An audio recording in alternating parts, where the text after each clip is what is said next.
குருகுல கல்வி முறை தான் மதரசா கல்வி முறைன்னு இங்கிலாந்துலேயே சொல்லி கொடுக்குறாங்க. தமிழ்நாட்டில் தான் குருகுலத்தை குருகுல கல்வி முறையை நம்மளால செயல்படுத்த முடியல. இது ரொம்ப துரதிருஷ்டமானது அப்படின்ட்டு ரொம்ப கவலையோடு பேசியிருக்கிறாரு தமிழ்நாட்டின் ஆளுநர் அர்லேக்கர் அவர்கள். இங்கிலாந்தில் மதரசா கல்வி முறைதான் குருகுல கல்வி என்று இங்கிலாந்தில் சொல்லி கொடுக்குறாங்க அப்படின்னு. மதரசான்றது டோட்டலா வேற, குருகுல கல்வின்றது டோட்டலா வேற. இங்கிலாந்துக்கும் அதுக்கும் சம்மந்தமும் கிடையாது. ஒரு 90% அதுல இருக்கக்கூடிய சிலபஸ்ன்றது அவங்க மதம் சார்ந்த குரான் சார்ந்த படிப்பு தான் சொல்லிக் கொடுக்குறதுதான் மதரசாக்களின் வேலை. அதை குருகுல கல்வின்றாரு. இப்போ குருகுலத்துல என்ன சொல்லி தருவாங்க? குருகுல கல்வி அப்படிங்கிறது பொதுவாக உண்டு உறைவிட பள்ளின்னு நம்ம எல்லாரும் பொதுவா தப்பா நினைச்சுக்கிறாங்க. அது கிடையாது. குருகுல கல்வின்றது அந்த காலத்துல இருந்த மெத்தட் எப்படின்னா, அது பார்ப்பனர்களுக்கான கல்வி முறை. இல்லை, நிறைய ஸ்கூல் இருக்குல்ல, குருகுலம், வேலம்மாள் குருகுலம், குருகுலம் வித்யா மந்திர் பேரை வச்சுக்கிறாங்க. அவ்வளவுதான். சம்ஸ்கிருதத்துல பேர் வச்சுட்டாலே அது கொஞ்சம் ஒஸ்தி ஆயிடுது இல்ல, அப்படின்னா அந்த மாதிரி பேரை வச்சுக்கிறாங்க. அது ஒரு காம்ப்ரிஹென்சிவ் எஜுகேஷன் உங்களுக்கு எங்க ஹோலிஸ்டிக்காக கிடைக்கும் அப்படின்னு சொன்னா ஒரே ஒரு வாத்தியார்ட்ட இருந்து கத்துக்க முடியாது. ஒரு மாஸ்டர் கிட்ட போயிட்டு கத்துக்கிறதுன்றது நல்லது தானே. மாஸ்டர்கிட்ட கத்துக்கிறது வேற, பார்ப்பனர்கிட்ட கத்துக்கிறது வேற. பார்ப்பனர் எப்படி மாஸ்டர் ஆகுது? இப்போ எந்த ஆளுநர் வந்தாலும் சரி, குறிப்பா இப்போ திருவள்ளுவர், திருக்குறள், அப்புறம் நீட்டு, யூஜிசி, துணைவேந்தர், இது மாதிரி கல்வி சம்பந்த விஷயத்துல அதிகமா ஈடுபாடு காட்டுறாங்கல்ல, அதுக்கு என்ன காரணம்? அவங்களோட பயம் என்னன்னா, கல்வி அறிவு வந்துடும் அப்படின்னு நினைச்சுக்கிறாங்க. அறிவு நம்மள கேள்வி கேட்பாங்க. அவங்களுக்கு தெரியல, இந்த முட்டா பேருக்கு கல்வி வந்தாலும் அறிவு வராது. அறம் நாடு பார்வையாளர்களுக்கு வணக்கம். இன்று நம்ம அணிந்திருக்கும் சிறப்பு விருந்தினர் எழுத்தாளர் கிருஷ்ணவேல் அவர்கள். வணக்கம்ண்ணா. குருகுல கல்வி முறை தான் மதரசா கல்வி முறைன்னு இங்கிலாந்துலேயே சொல்லி கொடுக்குறாங்க. தமிழ்நாட்டில் தான் குருகுலத்தை குருகுல கல்வி முறையை நம்மளால செயல்படுத்த முடியல. இது ரொம்ப துரதிருஷ்டமானது அப்படின்ட்டு ரொம்ப கவலையோடு பேசியிருக்கிறாரு நம்முடைய தமிழ்நாட்டின் ஆளுநர் அர்லேக்கர் அவர்கள். எப்படி பார்க்குறீங்க இந்த விஷயத்த? அது பார்க்கும் போதே தெரியுது, என்னையா இது ஒன்றுமே புரியலையே அப்படின்ற மாதிரி. என்னையா இது ஒன்றுமே புரியலைங்களே ஐயா அப்படின்ற மாதிரி தான் இருக்குது. என்ன சொல்ல வர்றாரு, என்ன பாயிண்ட் அது? ப்ளஸ்ஸு குருகுலம்னா என்ன, மதராசானா என்ன, பார்வையாளர் கொஞ்சம் சொல்லணும். ஆளுநர்னாலே இப்படி ஏதாவது பேசணும்னு இது தமிழ்நாட்டுக்கு நேர்ந்து விட்டுருக்காங்களான்னு தெரியல. முன்னாடியே ஆரம்ப வீட்டு தான் மாசத்துக்கு ஒன்று ஏதாவது ஒரு இளவு கொடுத்துருவாரு. வாரத்துக்கு ஒன்று, வாரத்துக்கு கம்மியாக சொல்லிட்டேன். இப்போதான் ஒரு ஸ்டார்ட் பண்ணிடுறாப்புல. தற்காலிக கவர்னர் அப்படின்றதுனால கொஞ்ச நாள் விட்டு வச்சாரு. ஆரம்பிக்கும் போது எனக்கு என்னன்னா, நீங்க சொல்ல மாட்டேங்க, எனக்கு உண்மையே புரியலையே அப்படின்ற மாதிரி. குருகுல இங்கிலாந்தில் மதரசா கல்வி முறைதான் குருகுல கல்வி என்று இங்கிலாந்தில் சொல்லிக் கொடுக்குறாங்க அப்படின்னு. மதரசான்றது டோட்டலா வேற, குருகுல கல்வின்றது டோட்டலா வேற. இங்கிலாந்துக்கும் அதுக்கும் சம்மந்தமும் கிடையாது. இதெல்லாத்தையும் எப்படி ஒன்னா சேர்க்கிறாங்கன்னு தெரியல. ஒருவேளை போர்டிங் ஸ்கூல் நாங்க இருக்கிறத குருகுல கல்வின்னு இவர் எடுத்துக்கிட்டாரான்னு தெரியல. மதரசான்றது இஸ்லாமியர்கள் அவங்களோட மதம் சார்ந்த கல்வி பிளஸ் பேசிக் மேக்ஸ் இந்த மாதிரி விஷயங்கள்லாம் சொல்லிக் கொடுக்கறதுக்காக உருவாக்கி வைத்திருக்கக்கூடிய ஒரு அமைப்பு. நம்ம எல்லாருக்குமே தெரியும். எந்த மசூதியில போனாலும் உள்ள ஒரு மதரசா ஒன்று இருக்கும். அங்கே சின்ன பசங்க குழந்தைங்கள்லாம் படிச்சுட்டு இருப்பாங்க, அரபிக்கு படிப்பாங்க, ப்ளஸ் பேசிக்காக உள்ள மேக்ஸ் இதெல்லாம் சொல்லிக் கொடுப்பாங்க. பேரே பள்ளிவாசல் தான். ஆமா, பேர் நம்ம தமிழர்கள் பள்ளிவாசல்னு வச்சிருக்க காரணமே பாடம் சொல்லி கொடுக்குறாங்க அப்படின்னா. சவணர்கள் அவங்க தங்கி இருக்கக்கூடிய இடத்த பள்ளின்னு சொல்லுவாங்க. அங்குதான் பெரும்பாலும் கல்வி பொதுமக்களுக்கு கற்றுக் கொடுக்கப்படும். சரியா? அதே போலவே இவங்களும் பாய்களும் தொப்பியை போட்டுக்கிட்டு அங்கே உட்காந்து பிள்ளைங்களுக்கு பாடம் சொல்லி கொடுக்குறாங்கன்னு அது பள்ளிவாசல்னு பேர் வச்சிடும் அப்படின்னு சொல்லிதான் பள்ளிவாசல்னு பேர் வச்சிருந்தாங்க. ஸோ இப்படி பார்க்கும்போது மதரசான்றது இஸ்லாமிய கல்வி வேறு. ரொம்ப குறிப்பா சொன்னா வேறு சில விஷயமும் சொல்லிக் கொடுப்பாங்க. பட் பெரும்பாலும் ஒரு 90% அதுல இருக்கக்கூடிய சிலபஸ்ன்றது அவங்க மதம் சார்ந்த குரான் சார்ந்த படிப்பு தான் சொல்லிக் கொடுக்குறதுதான் மதரசாக்களின் வேலை. அதை குருகுல கல்வின்றாரு. இப்போ குருகுலத்துல என்ன சொல்லி தருவாங்க? அங்க வர அதை கொண்டு போய் இங்கிலாந்துல சொல்லிக் கொடுக்குறாங்க. எத்தனை விஷயத்த குழப்பறாருன்னு எனக்கும் புரியல. குருகுல கல்வின்றது தமிழ்நாட்டில் செயல்படுத்த முடியவில்லைன்றது கவலையா சொல்றாரு. பயன்படுத்த முடியலன்னு வேற கவலையா இருக்குங்க. குருகுல கல்வி அப்படிங்கிறது பொதுவாக உண்டு உறைவிட பள்ளின்னு நம்ம எல்லாரும் பொதுவா தப்பா நினைச்சுக்கிறாங்க. அது கிடையாது. குருகுல கல்வின்றது வந்து அந்த காலத்துல இருந்த மெத்தட் எப்படின்னா அது பார்ப்பனர்களுக்கான கல்வி முறை. எக்ஸ்க்ளூசிவாக பார்ப்பனர்கள் தங்கள் பிள்ளைகளுக்கு மட்டுமே வச்சுக்கிட்டு இருந்த ஒரு கல்வி முறை. அதனாலதான் பாத்தீங்கன்னா இந்த உபநயனம்னு ஒண்ணு சொல்லுவாங்கல்ல, இந்த பூணூல் போடுறது, அந்த பூணூல் போடுற வேலையை வந்து 5 வயசுலயே பண்ணிடுவாங்க. ஏன்னா அதுக்கு மேல குருகுலத்துக்கு போயாச்சுன்னா பூணூல் போடாம அந்த கல்வியை கத்துக்க முடியாது. அந்த பூணூல் போடுற வேலையை அந்த குருகுலத்துல இருக்கிற வாத்தியார் பண்ணிட்டாருன்னா அந்த பையன் வந்து அவரோட பையன் ஆயிடுவான் அப்படின்னு சொல்லி அவசர அவசரமா இருக்காத முதல்ல பூணூலை போடுவாங்க. அங்க என்ன நடக்கும்னா ஒன்றும் நடக்காது. அந்த யாரு அனுப்பிச்சு விட்டாங்களோ அவங்க வீட்டுல போய் இவங்க வீட்டு வேலை பார்ப்பாங்க. கிளாஸ் நடக்கும், குருவுக்கு ஹெல்ப் பண்ணுவாங்க, அப்படிதானே அது? இல்லம்மா, போனாங்கன்னா முதல் வேலை என்ன, உஞ்சவிருத்தி வந்து நான் சொல்றது ஒரிஜினலா இருந்த குருகுலத்துல என்ன நடந்ததுன்னு சொல்லலாம். உஞ்சவிருத்தின்னு சொல்லிட்டு இவங்க என்ன பண்ணணும், இந்த தெரு தெருவா போய் அந்த வாத்தியாருக்காக போய் பிச்சை எடுத்துட்டு வரணும். இல்ல அவங்க இதுல சொல்றதா தானம் வாங்கிட்டு வரணும். இதுல என்னன்னா புத்த பிஷுக்கள் வாங்கின தானத்துக்கு பிச்சைன்னு பேர் வச்சாங்க. இவங்க இருக்கிற பிச்சைக்கு தானம்னு பேர் வச்சுக்கிட்டாங்க. அதுக்கு பேர் உஞ்சவிருத்தியா. உஞ்சவிருத்தினா உயிரை வளர்ப்பது. உயிரை வளர்க்கணும், காசு கொடுங்க, அது அரிசி கொடுங்க அப்படின்னு போய் அரிசி காய்கறி இதெல்லாம் வாங்கி வருவாங்க ஒரு வீடு வீடா போய். அதை வந்து வீட்டுல இருக்கிற அந்த குருவோட ஒய்ஃப்ட கொடுக்கணும். அவங்க சமைக்க ஆரம்பிச்சாங்க. அவங்க சமைக்கிறதுக்கு தேவையான ஹெல்ப் எல்லாம் பண்ணணும். கிணத்துல போய் தண்ணி எடுத்துட்டு வரணும். குரு வீட்டுல இருக்கிற துணி எல்லாத்தையும் துவைச்சு போடணும். இதெல்லாம் காய போடணும். காய போட்டதை மடிச்சு வைக்கணும். இந்த மாதிரி வேலைகளை பூரா செஞ்சுட்டு இருக்கணும். இதெல்லாம் செஞ்சுட்டு இருக்கிற நேரத்துக்கு நடுவுல குரு வந்து சாப்பிட்டு அப்படி படுத்து எந்திரிச்சு கொஞ்சம் ரிலாக்ஸா இருந்தாருன்னா சரி வா எல்லாம் உட்காரு, இன்னைக்கு இது ஒண்ணு சொல்லித்தரேன் அப்படின்னு ஏதாவது ஒண்ணு சொல்லி தருவாரு. ஒரு 4 லைன் ஒரு மந்திரம் சொல்லி இதான் காயத்ரி கொடுக்குறோம் அந்த மாதிரி ஏதாவது ஒண்ணு சொல்லி கொடுப்பாரு. இப்படியா அங்கே இருந்து கத்துக்கிட்டே இருக்க வேண்டியதுதான். அவரா பார்த்து படிச்சு முடிச்சாச்சு நீ போ அப்படின்னு சொல்ற வர. அப்போ போகும்போது சும்மாலாம் போக முடியாது. அப்ப அவங்க வீட்டுல இருந்து குருதட்சணைன்னு பணம் உடனே கொடுத்துட்டு போகணும். இதுதான் ஒரிஜினல் குருகுல மெத்தட். இவங்க இப்ப என்ன சொல்ல வர்றாங்க, அந்த மாதிரி நம்ம பசங்களெல்லாம் யாராவது வாதியார் வீட்டுல போய் வேலை செய்ய சொல்லுவாங்களா? இல்ல, நிறைய ஸ்கூல் இருக்குல்ல, குருகுலம், வேலம்மாள் குருகுலம், குருகுலம் வித்யா மந்திர், பேரை வச்சுக்கிறாங்க. அவ்வளவுதான். சம்ஸ்கிருதத்துல பேர் வச்சுட்டாலே அது கொஞ்சம் ஒஸ்தி ஆயிடுது இல்ல, அப்படின்னு அந்த மாதிரி பேரை வச்சுக்கிறாங்க. அது ஒரு காம்ப்ரிஹென்சிவ் எஜுகேஷன் உங்களுக்கு எங்க ஹோலிஸ்டிக்காக கிடைக்கும் அப்படின்னு சொன்னா ஒரே ஒரு வாத்தியார்ட்ட இருந்து கத்துக்க முடியாது. ஒரு வாத்தியாருக்கு எல்லாமே தெரிஞ்சிருக்க முடியாது. கரெக்டா? அது மந்திரமா இருந்தா கூட சரி, ஒருத்தருக்கு எல்லா மந்திரமும் கரெக்டா தெரியும்னு சொல்ல முடியாது. சரியான கல்வி முறைன்றது வந்து நாம வச்சிருக்கக்கூடிய மாடர்ன் பப்ளிக் எஜுகேஷன் சிஸ்டம். அந்த பப்ளிக் எஜுகேஷன் சிஸ்டத்துல மண்ணள்ளி போடணும் அப்படின்னு எப்படிலாமோ பிளான் பண்ணிட்டு இருக்கிறாங்க. அதுக்கு பல பேர்களை சொல்லிட்டே இருக்கிறாங்க. கடைசியா கூட சேரன் மாதேவியில குருகுலம்னு சொல்லி ஒன்று ஆரம்பிச்சு அதுல நடந்த பஞ்சாயத்துலாம் நமக்கு தெரியும். காங்கிரஸ்ல மகாத்மா காந்தி சொன்னாருன்னு சொல்லிட்டு எல்லாரும் குருகுல முறைப்படி கல்விகளை சொல்லிக் கொடுங்க, ஆங்கிலேய கல்வி முறை வேண்டாம் அப்படின்னு சொன்னாங்கன்னு சொல்லி பெரியாரும் மற்ற காங்கிரஸ்காரர்களும் சேர்ந்துதான் அந்த குருகுலத்தை ஒண்ணு ஆரம்பிக்கிறாங்க சேரன் மாதேவியில. அப்போ பெரியார் வந்து காங்கிரஸ்ல தலைவரா இருக்காரு, தமிழ்நாடு காங்கிரஸுக்கு தலைவரா இருக்காரு. அப்படி இருக்கக்கூடிய நேரத்துல வரதராஜன் ஒருத்தரோட பையன் அவன் வந்து நான் போக மாட்டேன், ஏன்பா போக மாட்டேன்னா, இல்லப்பா அங்க போனோம்னா எங்களுக்கு எல்லாம் சாப்பாடு தான் போட மாட்டாங்க, ஐயர் பசங்களுக்கு எல்லாம் தனியா போடுறாங்க, அவங்களுக்கு ஃபர்ஸ்ட் போட்டுறாங்க, அவங்க எல்லாம் சாப்பிட்டு கட்டோம்னா எங்களுக்கு சாப்பாடு போடுறாங்க, அவங்களுக்கு போடுற சாப்பாடு வேற மாதிரி இருக்கு, எங்களுக்கு போடுற சாப்பாடு வேற மாதிரி இருக்கு, அவங்களுக்கு குடிக்க தண்ணி தனியா வச்சிருக்காங்க, எங்களுக்கு குடிக்க தண்ணி தனியா வச்சிருக்காங்க, நான் போக மாட்டேன். இவ்வளவுதான் அந்த பையன் பணக்கார பையன். சரியா? ரொம்ப ஏதோ ஏழை கிடையெல்லாம் இல்லை. காங்கிரஸ் பேரியக்கம் நாங்க வந்து தியாகம் அப்படின்லாம் நம்பி பிள்ளைய கொண்டு போய் அந்த குருகுலத்துல அவர் சேர்த்து காங்கிரஸ் சொன்ன மாதிரி நம்ம செய்வோம் அப்படின்னு.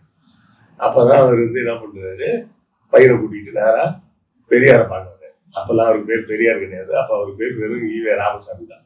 ராமசாமி நாயகர் வந்து பாக்குறேன். பார்த்துட்டு நீ இவர்கிட்ட சொல்லுப்பா விஷயத்தான். அவர் சொன்ன உடனே தான் பெரியாருக்கு போவோம். நாங்க காங்கிரஸ்ல இருந்து கொடுக்குற காசை வாங்கி வச்சுக்கிட்டு அந்த காசுல நீ சாப்பாடு திங்கிறதும் இல்லாம அதுல இப்படிதான் வேற பண்றியா அப்படின்னு அவருக்கு கோபமாயி கடுப்பாகி பிடிச்சி கண்ணாப்பின்னு திட்டதுக்கு அப்புறம் இல்லை நாங்கள் மாத்துறோம் அப்படி இப்படின்னு சொன்னாங்க. இவங்களுக்கு தேவையே என்னன்னா எப்படியாவது பார்ப்பனிய உயர்வு, மற்றவங்க எல்லாம் தாழ்வு அப்படின்னு நிலைநிறுத்தணும் அப்படின்றது எல்லா வகையிலும் வேலை செஞ்சுக்கிட்டே இருக்கிறாங்க. இப்பவும் பாருங்க, கடைசியா கமெண்ட் பூரா வந்து என்ன வருது, பாப்பானை பிடிச்சிட்டு இது பண்ணலன்னா உனக்கு ஆகாதா, ஆனால் அது அசிங்கமா கேட்பாங்க. நம்ம அதெல்லாம் சென்சார் பண்ணிட்டு வெறுமனா போகும். எனக்கு ஒருத்தர் ஃபோன் பண்ணுவார். அவர் ஃபோன் பண்ணிட்டு கிருஷ்ணவேல் பேசுறது எல்லாம் சரிதான், ஆனால் பாப்பனை பிராமின்ஸை மட்டும் திட்டுறாரு, அது மட்டும் தேவையில்லாமல் திட்டுறாரு அவரு. உங்களை கட்டி போட்டு வாடா திட்டாம இல்லை, அவருடைய உரிமை அதை போட்டுட்டு இருக்காரு அவரு. அவரோட உரிமை அது. அந்த பூமியில போட்டுட்டு சட்டையை போடாம பைக் ஓட்டிட்டு போறாங்களே எங்க ரோட்ல. அவர் செய்யற வேலைக்கு சட்டை தேவையில்லை, அதனால போட்டு போறாரு. நீ எதுக்குப்பா பூமியில் போடுற? பல கோயில்கள்ல சவுத் இந்தியாவில போனோம்னு வச்சுக்க, சவுத் இந்தியா சவுத் தமிழ்நாட்டுக்கு போனோம்னு வச்சுக்க, கன்னியாகுமரி அந்த பக்கம்லாம் போனோம்னா கோயில் உள்ள சட்டை இல்லாம சட்டை போட்டு உள்ள வர பண்ண மாட்டேன். ஏன் தெரியுமா? சட்டையை கட்டினாதான் தெரியும் நீ யாரு. சட்டையை போட்டுக்கவர நீ யாருன்னு தெரியாது. சட்டையை கழட்டிட்டா உள்ள பூமியில இருந்தா நம்மவா இல்லைன்னா மத்தவா. இந்த நம்மவா மத்தவான்னு பாக்குற பார்வை அவனுக்கு என்னைக்கு இல்லாம போகுதோ அன்னைக்கு வர பார்ப்பனர்களை திட்டதான் செய்யும்.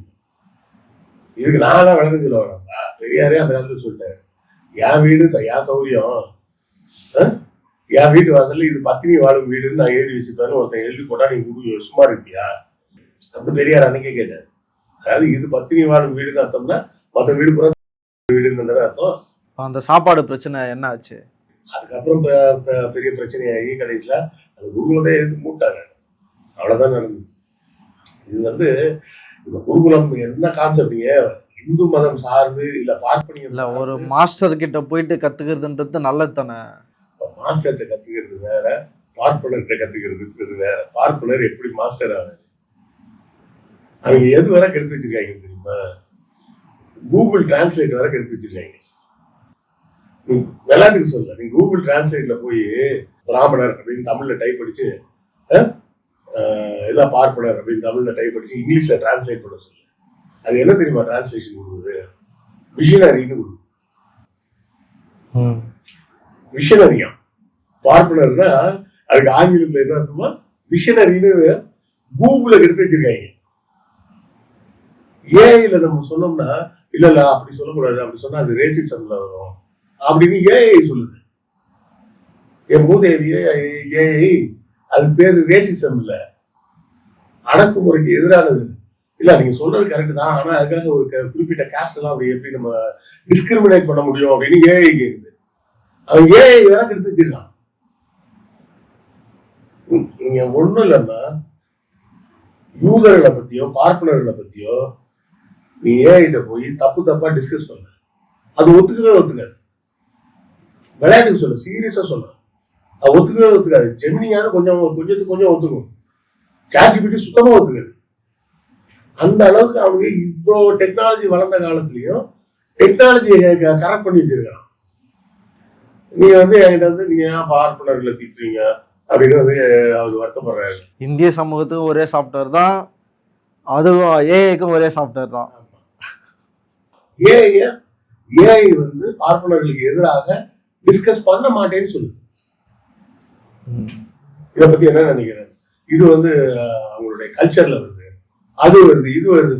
இல்ல சரி, அப்போ தீண்டாமை அது தப்பு தான். தீண்டாமை தப்பு தான், ஆனா பப்புளு திட்டாதீங்க. ஆனால் இந்த நானும் இப்போ டிஸ்கஸ் பண்ணேன், இந்த தமிழ் முறை திருமணங்கள் அது குறித்து டிஸ்கஸ் பண்ணுறப்போ இல்லை வேதம் ஓதி தான் கல்யாணம் பண்ணுவாங்க தமிழர்களே அப்படின்ட்டு அது கடைசி வரைக்கும் சொல்லிட்டு தான் இருந்தது. அந்த ஏஐ வர கரெக்ட் பண்ணி வச்சுட்டு குருகுல கல்வி வரணும்னு இருக்கு. அவங்க வேண்டியது வேற ஒன்றும் கிடையாது. பழைய மாதிரி ஒரு 200 வருஷத்துக்கு முன்னாடி எப்படி இருந்தாங்களோ. இல்லை, இந்த கேள்வி தான் எனக்கு வந்துட்டே இருக்கு. இப்போ எந்த ஆளுநர் வந்தாலும் சரி, வந்து குறிப்பாக இப்போ திருவள்ளுவர், திருக்குறள், அப்புறம் வந்து நீட்டு, யூஜிசி, துணைவேந்தர், இது மாதிரி கல்வி சம்பந்த விஷயத்துல அதிகமா ஈடுபாடு காட்டுறாங்கல்ல, அதுக்கு என்ன காரணம்? அது அவங்களோட பயம் என்னன்னா, கல்வி வந்து அறிவு வந்துடும் அப்படின்னு நினைச்சுக்கிறாங்க. அறிவு வந்து நம்மள கேள்வி கேட்பாங்க. அவங்களுக்கு தெரியல, இந்த முட்டா பேருக்கு கல்வி வந்தாலும் அறிவு வராது. இந்த கமெண்ட் எல்லாம் போடுறானே அவெல்லாம் யாரு? அதெல்லாம் எனக்கு எழுத படிக்க தெரியாதா? எது படி தெரிஞ்சதுனால தான் கமெண்ட் போடுறான். அவனதான் ரொம்ப சரி. ஒரு ஆண்ட்ராய்டு போன் வச்சுக்க தெரியுது, இல்ல ஒரு ஆப்பிள் போன் வச்சுக்க தெரியுது, யூடியூப்ல வீடியோ சர்ச் பண்ண தெரியுது, அதுல எந்த ஆப்ஷனை யூஸ் பண்ணி கமெண்ட் போடணும்னு தெரியுது, அதை தமிழ்ல எப்படி டைப் படிக்கணும்னு தெரியுது, அதுல கெட்ட வார்த்தை போடும்போது ஸ்டார் ஸ்டார் ஸ்டார் போடணும்னு தெரியுது. இவ்வளவும் தெரிஞ்சவன் வந்து படிக்காதவனா? கல்வியால் அறிவு வந்துருச்சா? கல்வியால சத்தியமா அறிவு வராது. நான் இப்ப நம்ம கீழே வந்து கமெண்ட் போடுறேன்னு அவ்வளவு பேரும் பார்க்கணும்னு நீங்க நினைக்கிறீங்களா? கிடையாது. நாம் யாரை பார்த்து சொல்றோமோ, டே உன்னை அவமானப்படுத்துறான்டா, அசிங்கப்படுத்துறான்டான்னு நம்ம சொல்றோம்ல, அவன் தான் வந்து போடுறான். அதை சொல்ல நீ யாரு அப்படின்னு, அதை சொல்ல நீ யாரு அப்படின்னு. அவன் என்ன அப்படிதான் திட்டுவான், அவன் என்ன அப்படிதான் கேவலப்படுத்துவான், அதெல்லாம் நீ ஏன் கேட்கறன்னு நம்ம கேட்கிறோமே, நமக்கு அறிவு இல்லையான்னு அவன் தான் யோசிக்கணும். நான் அந்த மாதிரி கமெண்ட் எல்லாம் பார்த்துட்டு நான் வருத்தப்படுறதே கிடையாது. ஏன்னா நீ முட்டாளா இருக்கிறது உனக்கே தெரியல. போடா தெலுங்கு குல்டி பாடு அப்படின்னு போட்டா, அப்படின்னு போட்டதுனால என்ன ஆயிடுச்சு? இதை தாண்டி எல்லாம் நிறைய வரும் கமெண்ட்.